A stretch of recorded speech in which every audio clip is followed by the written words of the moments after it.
호세야 9장. 이스라엘아, 광란의 파티로 너희 삶을 허비하지 마라. 이교도들과의 파티로 너희 삶을 탕진하지 마라.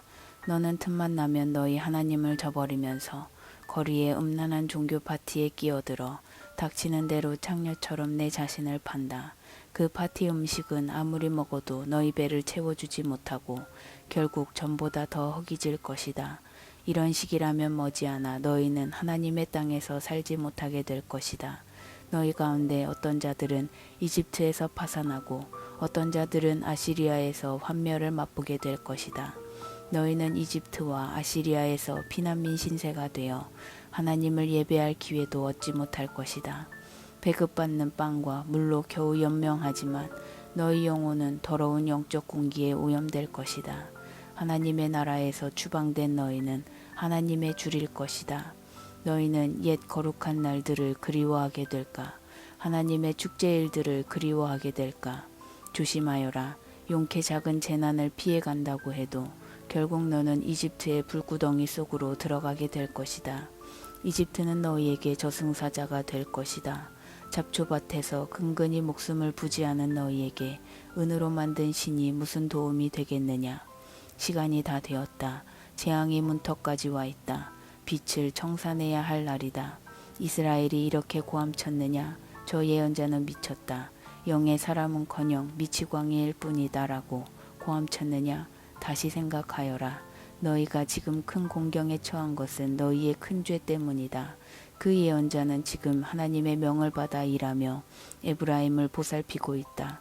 그러나 모두가 그에게 딴죽을 걸려고 하니 그는 모든 곳에서 심지어 하나님의 집에서도 미움을 받는다. 백성은 갈수록 질이 나빠지고 오래전 기브아에서 있었던 범죄, 차마 입에 담기도 역겨운 그것에 버금가는 죄를 짓는다. 하나님께서 그들의 죄를 모두 기록해 두고 계시니 그들로 죄의 대가를 치르게 하실 것이다.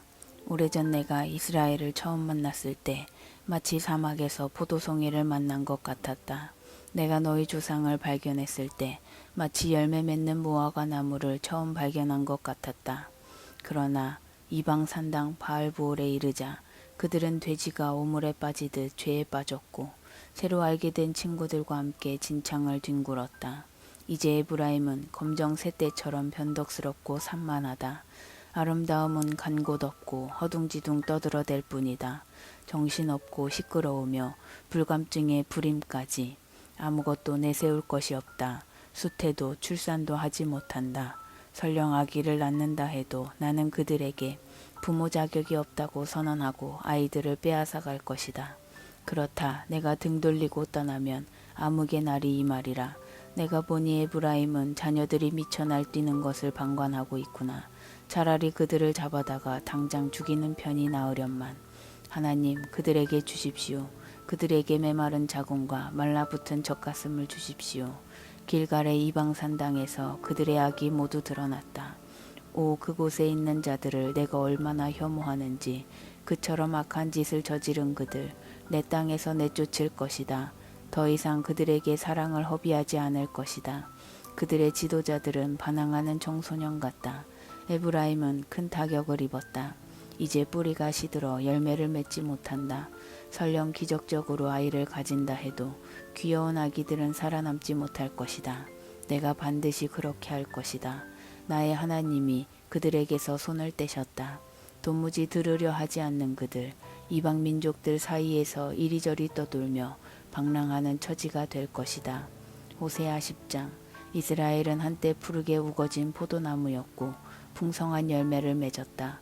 그러나 수확이 풍성해지자 그만큼 예배가 난잡해졌다. 돈이 많아지자 자기들 형상대로 우상을 만드는 일에 돈을 쏟아부었다. 다들 환한 미소를 짓고 다니지만 순전히 거짓이다. 범죄와 다름없는 미소다. 하나님께서 그들이 예배하는 산당들을 허물어뜨리시고 그 우상들을 가루로 만들어 버리실 것이다. 그들은 이렇게 말하며 다닌다. 왕이 왜 필요한가? 하나님도 개의치 않는 우리들인데 그런 우리가 왕이라고 신경 쓸까? 대체 왕이 무슨 소용인가? 그들은 큰 소리치며 거짓말을 밥 먹듯 하고 뒷거래를 일삼는다. 하지만 그 거창한 말들은 결국 허풍과 쓸데없는 잡소리에 지나지 않았다. 사마리아 사람들이 죄의 도시로 몰려가서 금송아지 신을 숭배한다. 흥행사격인 제사장들의 안내를 받아 밖으로 나가서 소리를 질러대고 날뛴다. 송아지 신을 가운데 두고 잔뜩 폼을 잡지만 그것이 얼마나 거짓되고 부끄러운 일인지 깨닫지 못한다. 그들은 금송아지를 아시리아로 가져가서 대왕에게 선물로 바칠 계획까지 세운다. 그렇게 에브라임은 스스로를 웃음거리로 만들고 그 우스꽝스런 우상들로 이스라엘을 욕보인다. 사마리아는 이제 흘러간 역사다. 그 왕은 강물 위를 떠내려가는 죽은 가지다. 이스라엘이 즐겨 찾으며 죄짓던 곳들이 모두 무너져 내리리라. 엉겅퀴와 잡초들이 그 허물어진 제단을 장식할 것이다. 그러면 그들은 산들을 향해 이렇게 말할 것이다. 우리를 덮어다오. 또 언덕들을 향해 이렇게 말할 것이다. 우리 위에 무너져다오. 너희 죄는 기브아에서 처음 시작되었다. 오래전에 차마 입에 담을 수 없는 충격적인 죄. 너는 계속 그 죄를 고집해 왔지만 이제 기브아에서 그 끝을 볼 것이다. 모든 죄를 끝장내는 전쟁을 통해 그렇게 될 것이다. 내가 그들로 하여금 교훈을 얻게 할 것이다. 나라들이 패를 지어 그들을 칠 때 그들은 기브아에 기브아를 더한 만큼의 쓴맛을 보게 될 것이다. 에브라임은 곡식 밟기를 좋아하던 잘 훈련된 암송아지였다. 지나가다 그녀의 튼실하고 매끄러운 목을 본 나는 에브라임에게 멍에를 씌우고 들에서 부리고자 했다. 유다는 밭을 갈게 하고 야곱은 썰매질을 시키려 했다. 의를 심어 사랑을 거두기를 원했다. 자, 준비된 땅을 갈자. 하나님과 더불어 땅을 갈자. 마침내 의가 무르익어 수확할 때가 되면 그분이 오실 것이니 그러나 너희는 악한 길을 갈았고 악의 곡물을 수확했으며 거짓의 야채를 먹었다.